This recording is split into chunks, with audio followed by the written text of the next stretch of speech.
draw futuristic armor. Now, I did a video on sort of medieval type armor a while back, and that one focused a lot on the line-by-line structure of the drawing. This time I'm going to focus more on the details and the shading that comes in at the end of the process. So let's go ahead and get into it.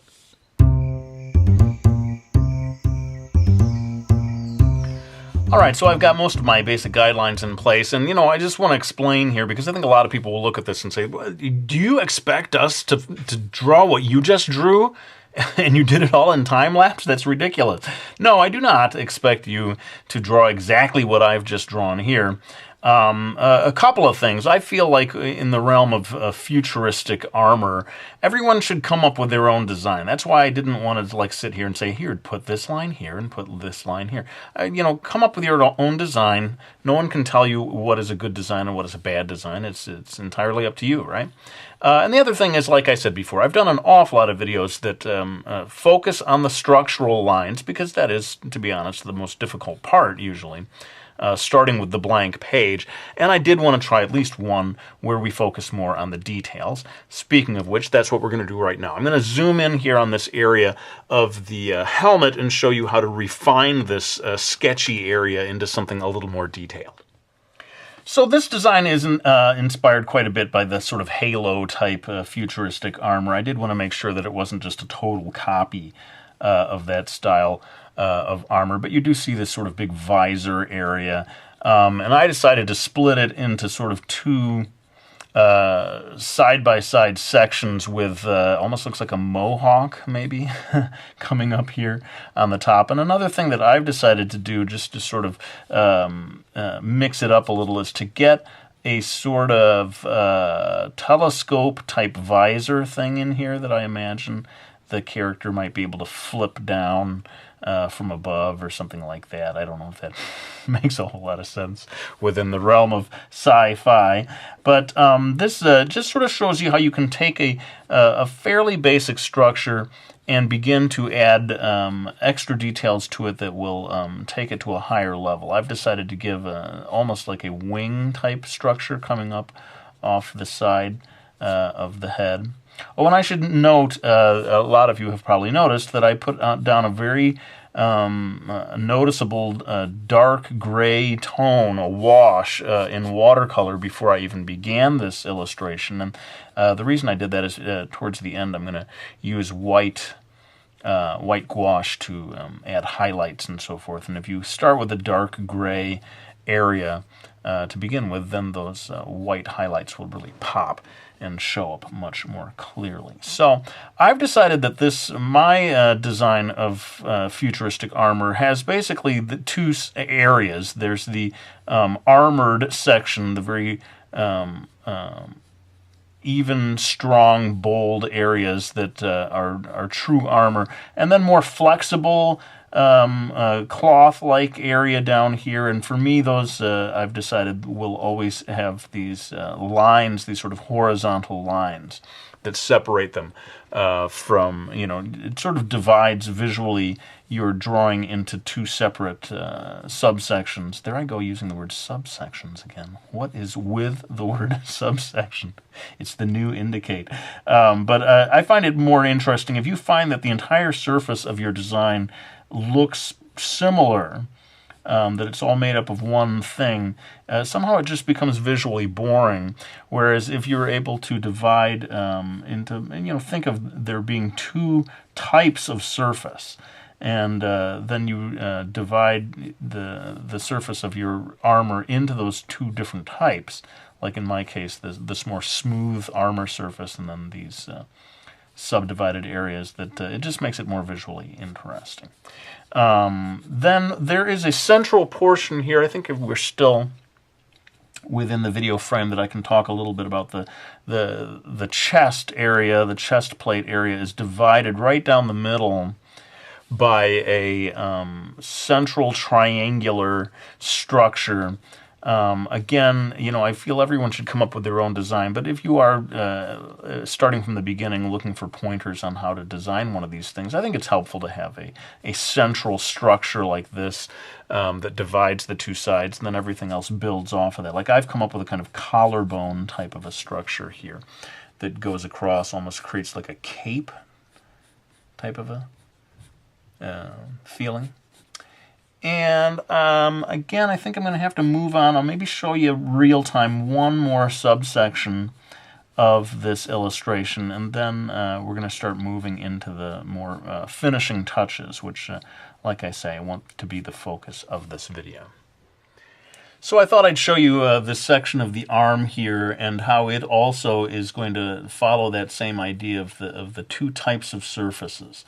And this whole area in here around the elbow is going to be, like I said, these sort of horizontal lines, and what I do is sort of connect them together with seams almost, so it looks like it's, you know, maybe not cloth, but some sort of highly durable plastic or something. That now, people who are experts in armor might say, Mark, you're leaving the elbow uncovered. That's ridiculous. That's the most, that needs to be guarded the most of all. And, you know, I'll confess, I did not undertake a great detailed study of actual armor. Maybe I should have before embarking on something like this. But I'm kind of sort of theorizing that in the elbow area and down here in the wrist area, that's where you're going to need a little bit of flexibility. Am I right? Huh? A little flexibility here in futuristic Brooklyn, where we need futuristic armor to defend ourselves against the futuristic mafia. In any case, I decided that these two areas down at the wrist and at the elbow are where we're going to repeat some of that. And then you're going to see later on when I start adding toning that area, this area, these two areas will be darker, and then the armor areas will be lighter. That's another way of sort of organizing the surface, so as to make your drawing a little more appealing. I'll just quickly do the fingers here, not going into great detail. One of the nice things about doing armor, a hand that's covered with armor, is you don't have to worry so much about the anatomy, and everything gets very squared off, and I just feel like I can sort of dash it in and not worry too much about proportions and so forth when I'm doing a robotic-looking hand like this. For me, anyway, I feel like I'm much more relaxed than if I'm drawing an actual hand where I have to really, you know, focus on making every finger the right length and size and so forth. Well, I think I've done hopefully enough of showing you how I refine my basic structure into something with a little more detail. Now I'm going to move on to adding the final line work with my trusty black Prismacolor, and that'll sadly also have to be in time-lapse, but then we're going to start doing a lot of real-time of adding shading and toning, and that I think you will find quite useful for not just a drawing like this, but for any number of illustrations that you might do.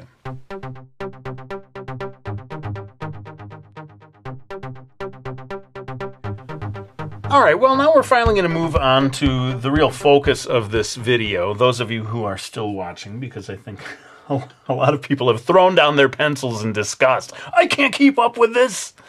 But I did want to do a more advanced video, and what I'm doing now is adding watercolor to this area that I described as the sort of more flexible area, less armor-covered area. And so you could use magic marker if you want for this. It doesn't have to be watercolor. I'm very comfortable with watercolor, but I know a lot of people find it hard to work with. I'm also going to do the visor in that color. But hopefully you'll begin to see how doing this begins to make your illustration a little more interesting by breaking it into at least two different sections, subdivided subsections. You just make it a little more visually organized somehow, that if the entire surface looks as if it's made of the same material, or if it's all the same color or whatever, that is just, it becomes a little flat looking.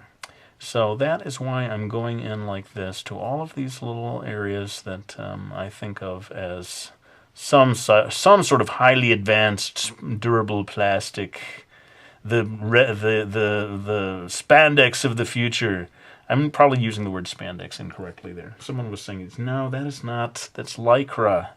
It's not spandex, man. Will you please figure out what word you mean? In any case, I'm almost done with all of these areas, and then I'm going to start using the shading to more indicate shadow, light and shadow. This whole thing is just sort of color almost. But now I'm going to go in with just a little light gray to start coloring in certain areas. And here's a little tip for you. I've got a piece of sort of tissue that I can dab away. If you are doing watercolor, that's a useful way of controlling how dark something gets. But I've decided the light source is from the upper right, which is a little different from usual. I usually have the upper left, don't I? Just mixing it up all over the place today, man. And going all along this left edge with a light tone of gray. And what's going to happen at the sort of last part of this video is I'm going to go in with white gouache. And these two things together are going to create an illusion of light falling upon this character. And so, I mean, I do hope that people watching this video can maybe see it as giving you pointers on futuristic armor, but also providing you with a general technique that you could apply to any number of things that you want to look three-dimensional. And if you do end up liking the way this looks, you can follow step by step the basic process of beginning with a gray wash. That's very key. Or a gray piece of paper. Sometimes, you know, you get an off-color, off-white piece of paper to begin with, and then you've got this tone to build off of. Either way, starting that way, then adding just a little bit of shadow, whether it's with markers or in my case watercolor, all along one edge of it. And then when you come in at the end with the white gouache I'll be pulling out soon, it really does help. It does create a nice sort of 3D quality that cannot generally be achieved without some sort of gray or, you know, off-white surface that's there at the start. So I think we're pretty much done with this. I think I do have to sort of build up a little extra dark. Sometimes you have to work back into areas that you had already toned to sort of complete that effect of shadow. And I think we're ready for that last, hopefully, transformative technique. It's going to be a big letdown if it doesn't work. After I've been talking it up. Oh, wait till you see this thing with the gouache, man. It's so awesome. And then I do it, and everyone's like, huh? That doesn't look awesome at all, man. But I think it is time to move on to that. So I'm going to go ahead and change brushes, and we're going to be back for the final part of the video. All right, so I've grabbed my tube of white gouache here, available at any art store that you go to, and I'm taking a brush and, you know, with a little bit of water, straight out of the tube almost. I'm going to use this to, almost, it is straight out of the tube, what am I saying? I'm using this to start adding these white highlights, or although I don't know if it's even highlights, it's just sort of like this is the lit surface of the armor all the way around. So as you can see, because we had a gray tone down there to begin with, this really starts to pop. Now I can't do this entire thing real time, or the video will just go on forever. But I'll do just the beginning here. Hopefully enough that you can see the effect starting to take hold and get a sense of, you know, the amount of time that I'm taking to do it. But it requires a little bit of advanced planning. I mean, you have to know what your light source is, and I generally hold off and do the white gouache last, because if you're working on top of it, you know how hard it is to keep the surface of your page clean, right? Well, gouache, if you start working and doing something else after you've put the white gouache down, you will very quickly start smudging up or getting dirt on that white area, and you're going to have to go back and redo it. So I think most artists generally, if they know they're going to be doing this sort of gouache technique, they will hold off and do it at the very end of the process. So what do you think? Are you starting to see what I'm talking about? How this adding these little white highlights is beginning to make him pop off the page and seem a little more three-dimensional. Now, again, I think this video has already gone on for quite a long time, so I'm going to finish this up in time-lapse, but hopefully you get the basic idea of how the technique is done, and then we'll come back to maybe have a few final words.